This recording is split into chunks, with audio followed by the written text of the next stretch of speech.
Good morning and welcome back to our online classes. Last week we have started our first lesson of history, that is the French Revolution. Till now we have discussed about different topics, how it happened, what were the impact of this revolution on the society, and how other countries were inspired. What are the different things which are taken from that revolution by different countries, and why the condition of revolt happened in France. Today we are going to discuss about the reign of terror and during the period of 1793 to 1794. आज जो एक साल का शासन 1793 से 94 के बीच में France में रहा, जिसको कि आतंक का शासन बोला गया, उसके बारे में पढ़ेंगे. First of all, why was called reign of terror, इसको क्यों कहा गया reign of terror, what were the conditions which forced us to call it like this, जिसकी वजह से हमें ऐसा उसको बोलना पड़ा. हु वाज द रूलर, कौन उस टाइम पर शासक था, what policies were adopted by him, किस प्रकार की नीतियां उसने अपनाई. The rain of terror during the time period of 1793 to 1794 was ruled by or dominated by a person who was the main leader of Jacobin clubs. In the last class we have discussed about Jacobin clubs. पिछली class में हमने Jacobin clubs के बारे में पढ़ा है. What were Jacobins? These are the political clubs where the policies of the government were discussed and what will be the new actions of the new middle class और the member of the Jacobins. तो ये club कौन से थे जहां government की policies पर discussion होता, उसके साथ साथ कि हमें आगे किस प्रकार समाज में बदलाव के लिए कदम उठाने, इसके ऊपर डिस्कशन होता था. तो उन्हीं में से जो जैकोबिन्स थे महत्वपूर्ण क्लब थे उस टाइम के. और इन्हीं में से जैकोबिन्स क्लब का सबसे इंपॉर्टेंट लीडर कौन था? Do you remember? We have just discussed it yesterday. Maximilien Robespierre. Maximilien Robespierre जो कि इसका इंपॉर्टेंट लीडर था. He was the ruler during this period. और 1793-94 के दौरान वही शासक भी बना. आपने देखा था राजा के खिलाफ एक आंदोलन हुआ था, उसके बाद उसको पद से हटा दिया गया, एक रिपब्लिक की स्थापना कर दी गई, वोटिंग के द्वारा शासक चुना गया और रोबेस्पियर को शासन मिला. अब why was called reign of terror, क्यों कहा गया? He adopted the policies of strict control and severe punishment. उसने उस वक्त जो नीतियां अपनाई, पूर्ण नियंत्रण शासन के द्वारा लोगों के ऊपर, व्यवस्था के ऊपर, और कठोर सजा की व्यवस्था की. अब किसके लिए? Anyone who is against him, against his policies, against his government, as well as who are considered as the enemies of republic, गणतंत्र के जिनको उसने दुश्मन माना. और who were those people? The clergy who were given the responsibilities in the church. पहले वो दुश्मन कौन? जो clergy के मेंबर थे. clergy who was given the responsibility in the church, जिनको कि चर्च के अंदर, जैसे हमारे यहाँ मंदिर में पुजारी होते हैं वैसे ही चर्च के अंदर clergy. then after ex nobles, जो पहले nobles थे जिनको छूट मिली हुई थी, वो वापिस अपना शासन स्थापित करना चाहते, वो उसके दुश्मन मानता था. Then after the leaders of opposition parties, उसके बाद विपक्षी पार्टी के जो नेता थे उनको भी वो अपना दुश्मन समझता था. Then after someone who is going to criticize or who is not agree with his policies within his party, उसकी पार्टी में जो लोग उससे सहमत नहीं होते तो वो उनको भी अपना दुश्मन कंसिडर करता था. And what he did with them, और उनके साथ उसने किया क्या जिसकी वजह से उसको रेन ऑफ टेरर बोला गया? They were tried by a court. एक कोर्ट के अंदर उनके ऊपर केस चलाया गया.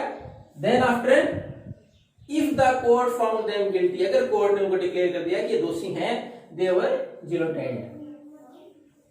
अब what is guillotine? ये क्या है? It is a device. एक ऐसा यंत्र था with two poles, जिसके की दोनों तरफ ऐसे पोल, and the upper pole is with a blade. ऊपर एक ब्लेड लगी होती थी. Someone who is declared guilty by the court, his head was put into that device. उसके अंदर उसका सर रखा जाता है and the blade was left from the top. उसके ऊपर से ब्लेड को छोड़ दिया जाता and beheaded. उसका सर अलग कर दिया जाता।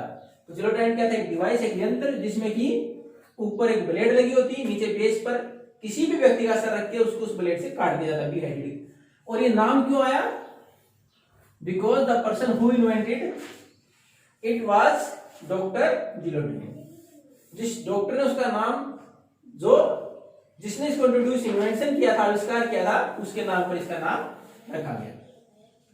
उसके बाद की पॉलिसीज, उसके बाद उसने कुछ इस प्रकार के नियम बनाए जिसमें कि maximum ceiling of wages and prices. Maximum ceiling, एक सीलिंग किसके लिए वर्ड इस्तेमाल करते हैं हम, सीलिंग फैन, यानी जो हमारा पंखा ऊपर लगाते हैं, तो छत का नीचे वाला हिस्सा है उसको हम सीलिंग, तो उसी प्रकार मैक्सिमम लिमिट बना दी, यानी हमारे रूम की लिमिट क्या है, वो सीलिंग, वो छत। तो उसी प्रकार उसने किसकी लिमिट बना दी, वेजेस और प्राइसेस की लिमिट बना दी कि कोई भी व्यक्ति वेजेस से ज्यादा नहीं लेगा।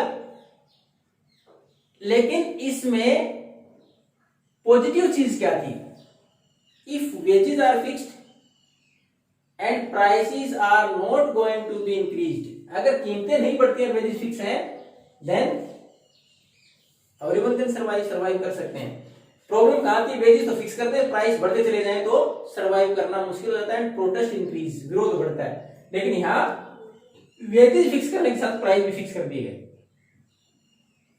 अब उसके बाद peasants has to sell their grains in the market controlled by the government only, किसान केवल अपनी फसलें वहीं बेच सकते थे जो मार्केट सरकार के द्वारा नियंत्रित होते थे, and on the price which was fixed by the government, और सरकार ही रेट फिक्स करती थी, उसी के ऊपर बेचना होता था।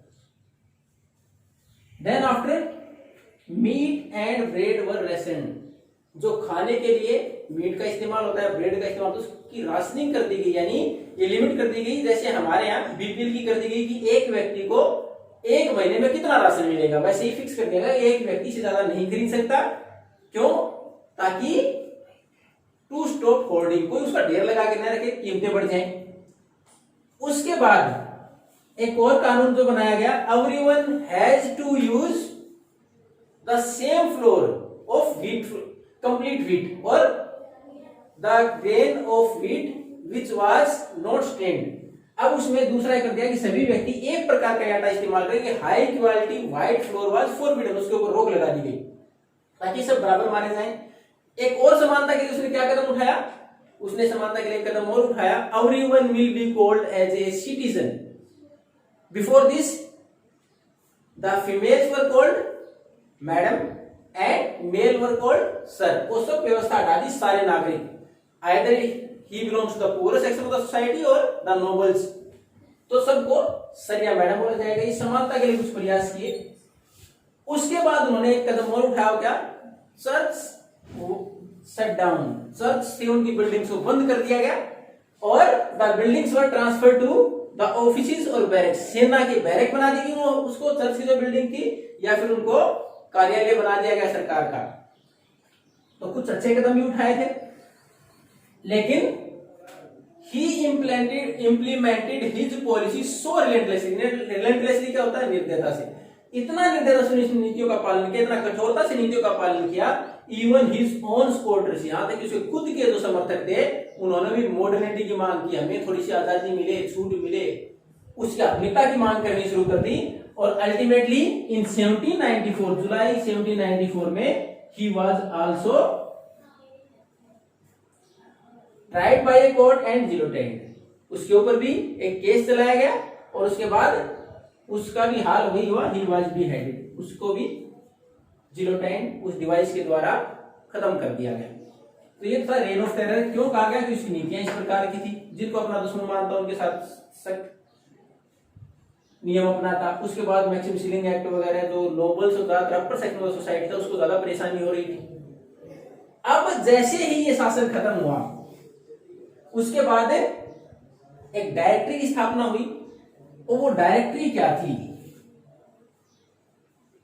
इसका शासन खत्म होने के बाद wealthier section of middle class का जो अमीर सेक्शन था, उसके हाथ में पावर आ गई, उसने अपने हाथ में शासन ले लिया। अब उन्होंने सोचा जैसे इसके हाथ में सेंट्रलाइज पावर थी, मैक्सिमम रोबोस्फियर एम्परर के तौर पर सेंट्रलाइज पावर, खुद अपने नियम लागू कर रहा था, तो किसी एक व्यक्ति के हाथ में शासन न रहे, तो इसके लिए ये जो वेलफेयर सेक्शन ऑफ सोसाइटी इसने क्या किया, डायरेक्टरी की स्थापना की। Directory was a group of 5 members और ये these are the executive. Implement policy implement करने के लिए 5 लोगों का एक समूह बना दिया गया, 5 डायरेक्टर बना दिए गए। लेकिन इनके साथ प्रॉब्लम क्या थी, 2 legislative councils are also made which were elected. 2 legislative council बना दी गई। अगर हम हमारे स्टेट से डिस्कस करें, in India 7 states have 2 councils और 2 इलेक्टेड हाउसेस, 2 चुने हुए हाउस होते हैं। कौन कौन से स्टेट, 7 स्टेट में ही है, बाकी स्टेट में नहीं है। वो कौन सी है, लेजिस्लेटिव काउंसिल और लेजिस्लेटिव असेंबली, विधानसभा और विधान परिषद। ऐसी 2 यहां भी बना दी गई, दोनों चुनी जाती लोगं के द्वारा। Then they decide the directory, और उसके बाद वो काउंसिल डिसाइड करती डायरेक्टरी के मेंबर कौन होंगे। लेकिन जब इंप्लीमेंटेशन की बारी आती तो डायरेक्टरी और लेजिस्लेटिव काउंसिल के बीच में देयर वर क्लैशेस। ये कुछ और ढंग से इंप्लीमेंट करना चाहते हैं, काउंसिल कुछ और दूसरा तरीका चाहती है, आपस में टकराव होता। And ultimately it powered the way for Napoleon A military ruler. अब डायरेक्टरी में प्रॉब्लम आई क्योंकि मिलके काम नहीं कर पाए, काउंसिल अपने तरीके से चलना चाहती थी, डायरेक्टरी अपने तरीके से। अल्टीमेटली जो एक मिलिट्री डिक्टेटर के तौर पर नेपोलियन था, उसको मौका मिला और ही गॉट द रूल, उसने शासन के ऊपर कब्जा कर लिया।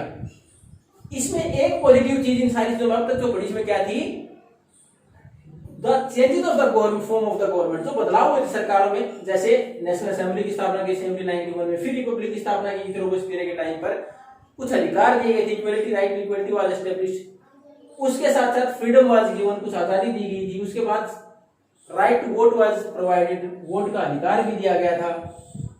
तो इतने सारे जो बदलाव हुए थे, these were the inspiring factor for the other revolution in the Europe। ये सारे बाकी यूरोप के अंदर मिडिल क्लास के जो भी क्रांतिकारी उनके लिए इंस्पायरिंग फैक्टर थे।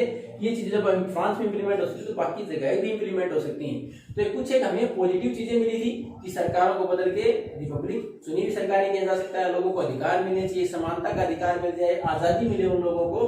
तो ये कुछ हमारे पास इंस्पायरिंग फैक्टर है जिनके बेस पर कि आगे रिवॉल्यूशन को कैरी ऑन रखा जा सकता था।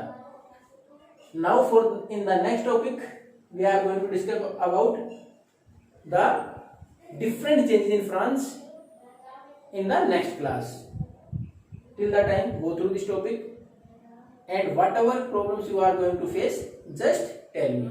Thank you and have a nice day.